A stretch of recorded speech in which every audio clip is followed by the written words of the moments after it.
Hey, cheers to a balanced market. So, we'd love to see it. We're so happy.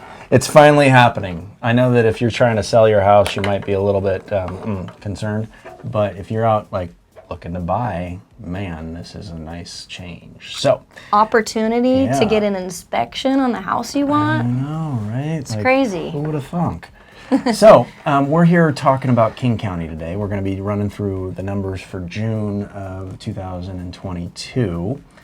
We've had a big transition from what was a very, very, very hot seller's market to what is now becoming a much more balanced market. And I'm sure that the news and the stats have filled you in as far as like why. We all know about the rates going up and whatnot, and the fact that we've kind of just pricing peaked in some ways in some areas, right? Yeah. So King County, though, we've seen some significant changes stat-wise. We're definitely seeing we're on the other side of the mountain. So, Courtney, why don't you give us the stats? So I think we're all feeling this market shift. We flipped to move into a more balanced market, and to be honest, we'd love to see it because this has been a much less exhausting month for all of us.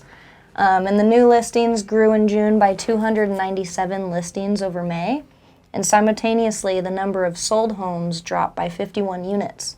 So rates are rising, which is slowing buyers, and more homes coming on the market for sale is creating less competition in the market. So no wonder the average sold price dropped by almost $50,000 in 1 month. So if you're thinking of selling, you better do it quick. Yep. And if you're thinking of buying, now is also the time because the rates are expected to rise to hedge against inflation, and we all know how that works. Right. So, yep, basically Courtney said it all.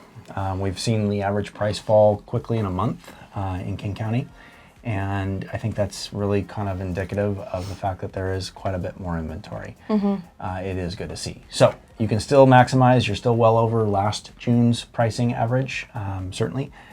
And if you're selling, that's good news. But if you're buying, I feel even better news. You have the opportunity to now do all your due diligence when you go under contract. It's so much better buying in this market. Yep. You can get contingencies accepted.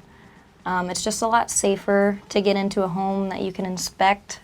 Obviously, you don't have to pay so much money over the appraisal value as we had to with almost every offer. Yep. And over the last year, really. Yeah. And if you're holding off because of the rates, the forecast is for them to go higher. But if you can afford the payment right now, more than likely down the road, there will be an opportunity to refinance. There's also ARMs or adjustable rate mortgage programs out there that have reasonable rates, still below 5 in some cases. You can actually buy with a lot less cash right now too, because there's also opportunities for you to ask sellers to pay some of your closing costs. Or if you have to sell a home in order to buy, now you can do much more likely that a contingent offer will be accepted, especially if somebody's been sitting on the market. So we're looking at roughly 2 weeks at least to sell at this point. But buyers can still afford it. The rates aren't too high. They're still pretty relatively low compared to history. Historically, yeah, sure. And so sellers still have a chance to get a decent amount for their home right now, which it's a good balance for everybody. Good balance, correct. You just have to market your home properly. So anyhow, thank you for joining us for the 2022 stats for King County in June. And we'll be back with another market report video in the not too distant future. Thanks. Thank you.